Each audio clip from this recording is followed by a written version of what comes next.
que está acontecendo na Síria? Hoje eu vim aqui te explicar de uma maneira muito didática e direta para que você não saia daqui sem entender sobre esse conflito que tem tomado os noticiários. Uma guerra que já dura mais de 10 anos e eu faço vídeos sobre a Síria desde o início do canal, desde 2015. Só que é sempre bom atualizá-los e aí eu pego todo esse pessoal novo que está chegando no canal, que tem chegado gente nova, que sejam muito bem-vindos e bem-vindas. Tem chegado novas pessoas no canal, principalmente por causa dos vídeos de atualidades, então eu vim aqui atualizá-los sobre o que está acontecendo. Então já vou abrir a nossa tela aqui, você sabe que eu faço a apresentação aqui bem didática para vocês. Primeiro, de maneira bem tranquila, bem rápida, direta, a gente vai entender a origem, então por que a Síria vive esse pesadelo, esse sufoco. Então, primeira coisa, origem desse conflito, que não começa necessariamente na Síria. O que acontece na Síria faz parte do que lá em 2011 a gente chamava de Primavera Árabe, que é um nome que o Ocidente deu, tá? Não é o nome que eles deram. Primavera Árabe, eu já expliquei em outros momentos o conceito de primavera. Primavera quer dizer que levantes populares, afloramento, né, de revoltas contra algum político específico. Então, tudo começa a nascer em 2011, então, ou seja, já são 13 anos que a gente está vivendo isso especificamente na Síria, mas não começa lá necessariamente. São vários países do Oriente Médio e também do norte da África, quando que populações, grupos começam a questionar o poder dos representantes, o poder dos políticos, muitos deles no poder, no governo, há décadas. Inclusive, é o caso do Bashar al-Assad, inclusive, que é o presidente da Síria. Mas vamos lá, tudo começou, inclusive, na verdade, na Tunísia, assim, começou pra gente, tá? Pra gente começar a estudar isso aqui. Quando um comerciante, o Mohamed Bouazizi, na Tunísia, que ele era pai, né, se eu não me engano, de uma família de 8 pessoas, ele ateou fogo em seu próprio corpo, como protesto, na época, ao governo do presidente Hosni Abdin Ben Ali, que ele estava no poder desde 1987, e esse processo na Tunísia que desencadeou uma crise política, econômica, eles já chamam lá de Revolução Jasmim, tá bom?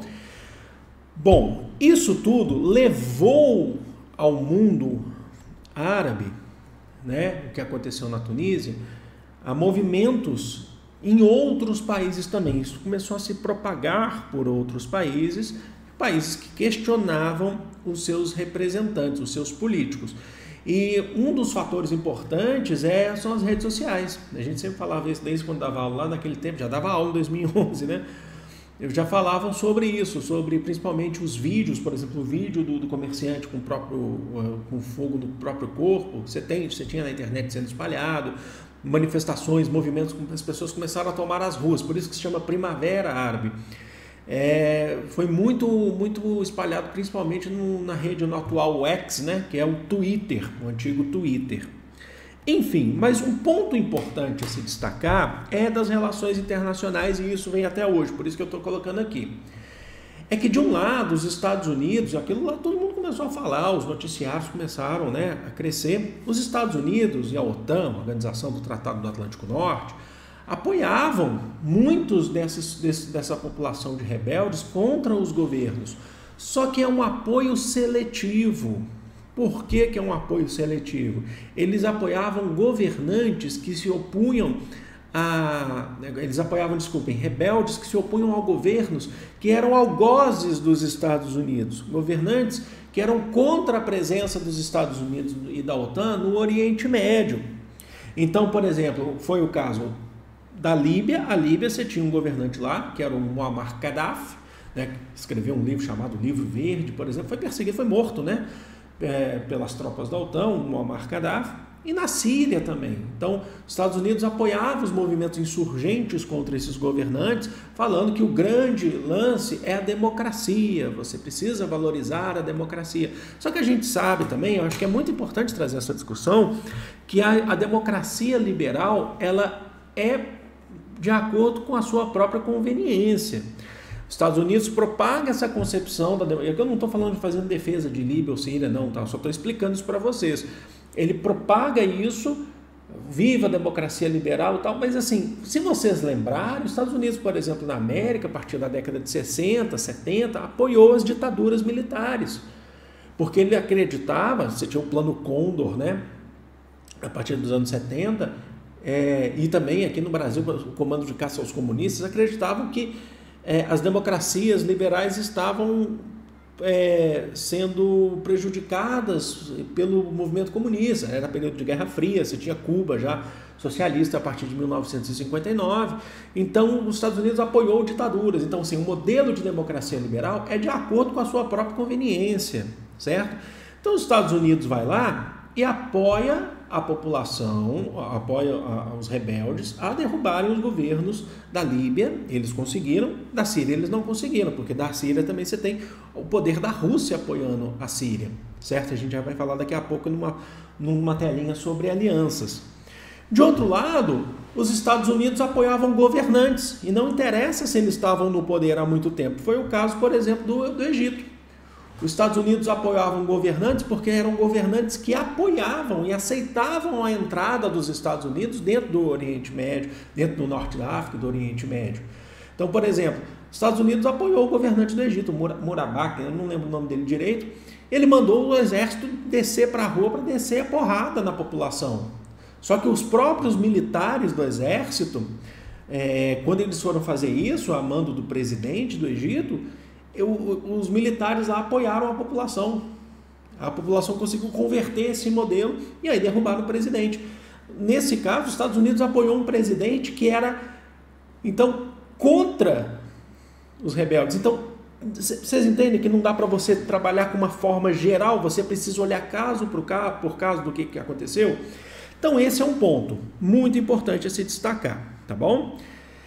Durante esse período, agora falando especificamente da Síria, durante esse período também ocorreram confrontos, vocês sabem disso, com o ISIS, né, o Estado Islâmico. Eu acho que o primeiro vídeo do canal foi sobre o Estado Islâmico, depois do ataque que o Estado Islâmico tinha feito lá em Paris, no jogo amistoso entre França e Alemanha no Estado de France. Teve toda aquela questão do jornal, vocês lembram do jornal dos editores do jornal que tinham feito uma charge provocativa, né, a Maomé e tal, e eles foram mortos, eles sofreram um ataque. O que a gente tem aqui que é importante destacar? O Estado Islâmico, eles procuravam a construção de um grande califado, basicamente um grande império islâmico através dos jihadistas. Os jihadistas são aqueles que lutam em nome do Islã, em nome de Deus. Quando vocês escutarem aqui falar sobre jihadistas, a gente está falando em linhas gerais isso, tá? Em linhas gerais, para que todo mundo entenda. E aí o Estado Islâmico surgiu em 2014. E aí o que acontece? Na Síria especificamente, ele tinha atuação no Iraque, na Síria, na Turquia, por ali, né? Especificamente na Síria, o Assad ele anunciou que em 2017 havia derrotado o Estado Islâmico. Então o governo havia derrotado, mas existem células do Estado Islâmico ainda, ele não deixou de existir. Isso tudo eu estou colocando um recorte de 2011 para a gente não ir tão longe.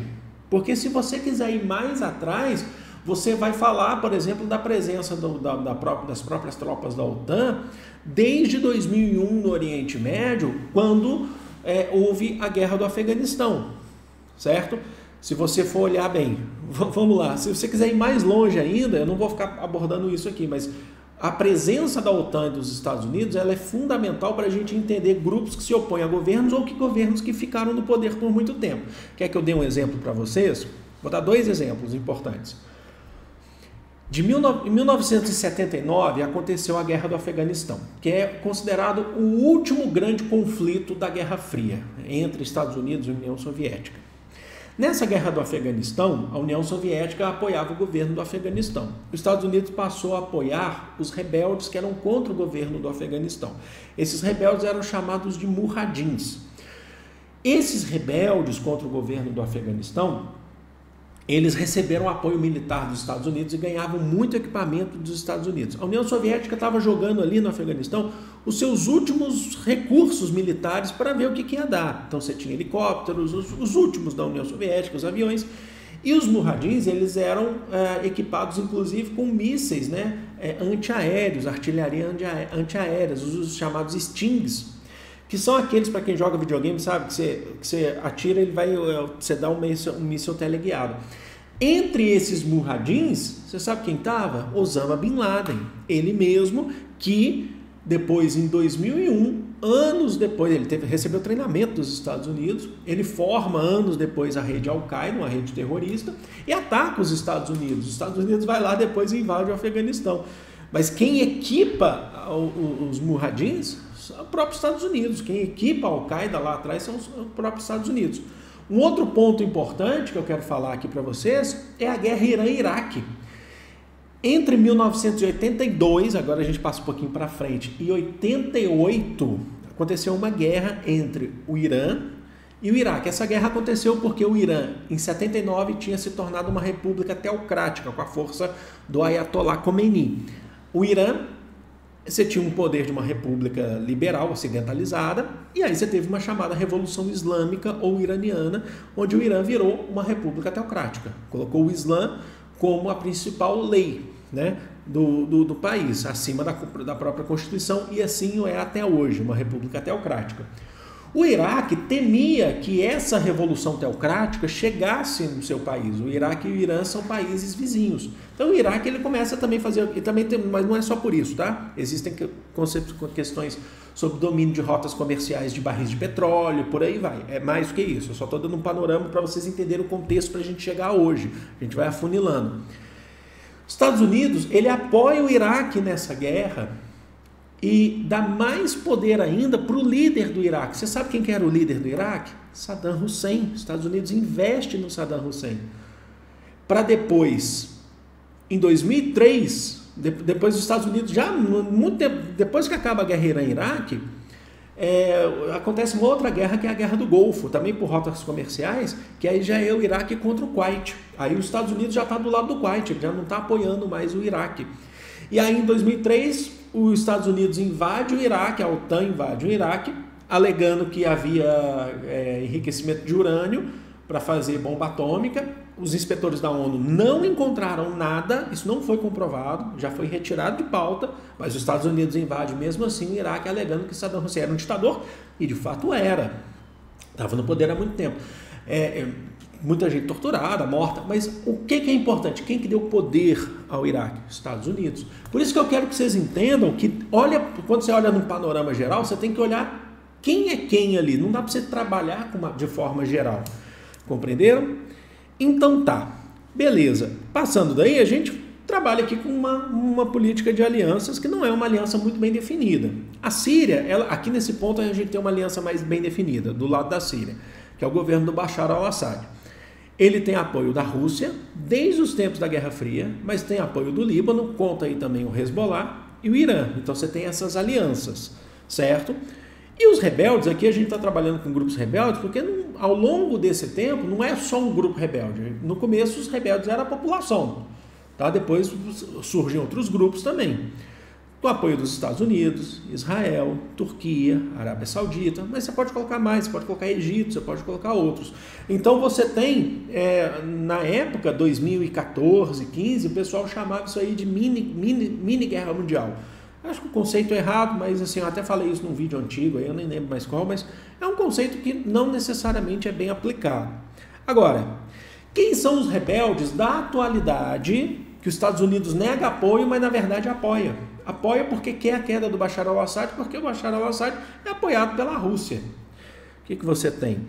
Você tem, eu fiz um vídeo recente sobre isso, que é o HTS. O que é o HTS? É o Hayat Tahrir Sham, que em português significa Organização para a Libertação do Levante.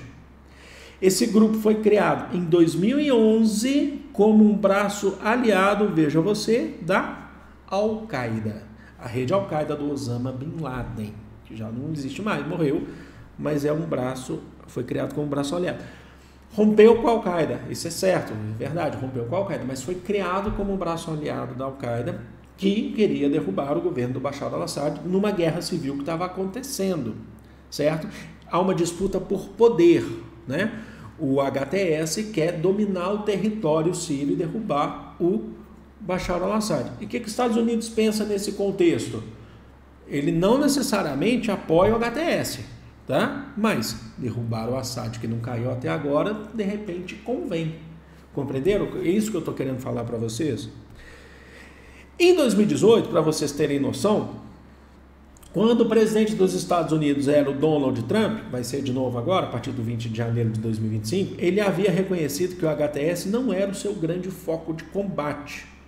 Ele falou, não, o HTS não é o nosso grande foco, deixa o HTS lá. Isso deu liberdade para o movimento continuar crescendo, inclusive atacou os Estados Unidos, certo? Então, mas deu liberdade para continuar crescendo. E aí, o que mais que a gente tem? A gente chega para a situação atual. É simples, não é nada complexo aqui. É simples assim, de entender da maneira que eu estou colocando. Você tem um mapinha aqui, os jihadistas, que são esses grupos rebeldes, né, do HTS, eles tomaram, semana passada, eu falei aqui para vocês, a cidade de Alepo. Onde está a cidade de Alepo? Está aqui, no norte. Acima aqui você tem o quê? Você tem Turquia, tá? Certo? E cidades próximas. Então, eles já tinham, por exemplo, Idlib, Ramá, Homs, eles estão caminhando, tá? Homs ainda não, mas eles estão caminhando para isso. Vocês podem perceber, aqui a gente tem uma legendinha, ó, que o HTS são esses que estão em verde, tá vendo? Certo? Aqui nós temos os curdos, que são povos que foram muito importantes para a derrubada daqui a pouco eu vou colocar um tópicozinho dos curdos aqui. Foram muito importantes para a derrubada do Estado Islâmico. Tem vídeo aqui no canal explicando do povo curdo, explicando que eles têm uma promessa desde muitos anos, e séculos na verdade, de décadas, sobre a formação do chamado Kurdistão, que é uma etnia, é um povo sem pátria, tá? É um povo que não tem um Estado. E eles têm atuação na Turquia, no Iraque, na Síria. E o Kurdistão está lá, recebe apoio dos Estados Unidos, mas tem outros apoios também, o apoio é mais complexo.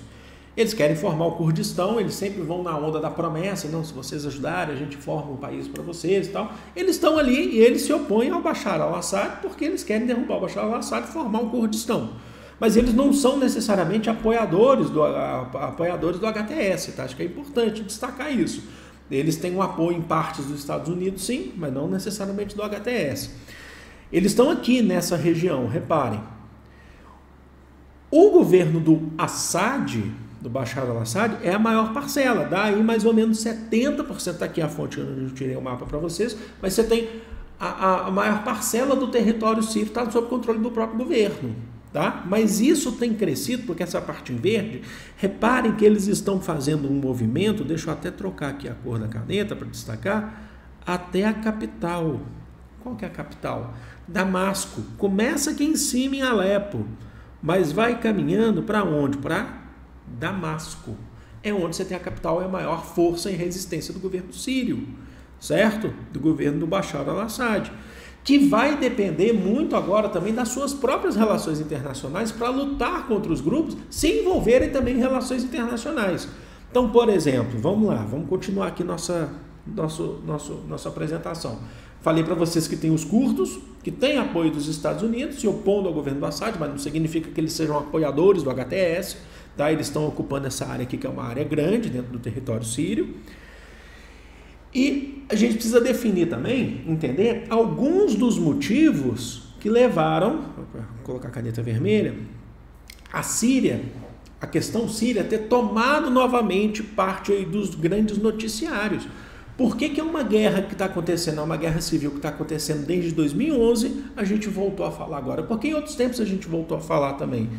Porque existem processos de guerra no mundo que estão fazendo com que a própria questão síria enfraqueça. Quer ver? Eu vou dar um exemplo para vocês.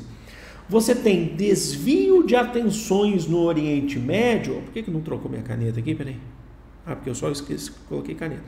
Desvio de atenções no Oriente Médio devido à guerra de Israel contra o Hezbollah e a Palestina. O foco está na questão palestina. O foco está na questão do Líbano, do Hezbollah, que a gente sabe que teve um cessar-fogo de Israel e Hezbollah, mas que não está sendo cumprido. Israel, inclusive, está bombardeando o Líbano. Ontem, se eu não me engano, bombardeou o norte do Líbano, uma região cristã do Líbano. Assinou o cessar-fogo, mas não respeitou. Então, o que você tem? Desvio de atenção. As atenções, e a Síria apoia o Hezbollah. O governo do Bashar al-Assad apoia o Hezbollah nessa questão. Então você tem um desvio de foco que faz com que grupos internos continuem crescendo dentro do território. Mas mais do que isso, tem um desvio de foco da Rússia, porque a Rússia está envolvida numa guerra pesadíssima contra a Ucrânia, e nessa guerra pesada, quem garante que a Rússia vai ter condições de ceder material bélico para a Síria caso tenha uma eclosão de um movimento ainda maior? Fala assim, ó, aproveita que a Rússia está lá usando todo o seu material bélico na Ucrânia e vamos começar aqui a lutar contra o governo do Bashar al-Assad. Vocês entendem? Os Estados Unidos, como eu falei para vocês, ele nega a participação, mas ele está ali desde, assim, ele não precisa falar que está ali ou não. A sua presença no Oriente Médio causa muita coisa, causa um estrago desde muito tempo, como eu já falei para vocês. Então, reparem que esse é o ponto. E ao todo, essa guerra, gente, essa guerra civil que está acontecendo na Síria, já deixou 500 mil de pessoas mortas. 500 mil, a gente está falando por volta de 500 mil pessoas. É muita gente. E, segundo a Acnur, a Agência para Refugiados da ONU, são 13 milhões de refugiados no mundo todo. No Brasil, inclusive, recebe bastante refugiado da Síria. Eu já cheguei a conhecer alguns em São Paulo já. Refugiados, pessoas que estavam vivendo em São Paulo, são refugiados que recomeçam a vida, né? Por conta do que está acontecendo. Então é isso. Eu espero que não tenha passado nenhuma outra questão aqui, que eu tenha conseguido falar tudo. Vocês podem, por favor, deixar aqui nos comentários correções, sugestões, acréscimos são muito importantes. Vocês sempre acrescentam, eu leio, é muito importante isso, sempre sem ofensas, tá? A gente vai aqui com uma forma didática para que todo mundo entenda, com muito respeito, tá bom? Vou ficando por aqui, amo vocês de coração, um grande beijo, fui!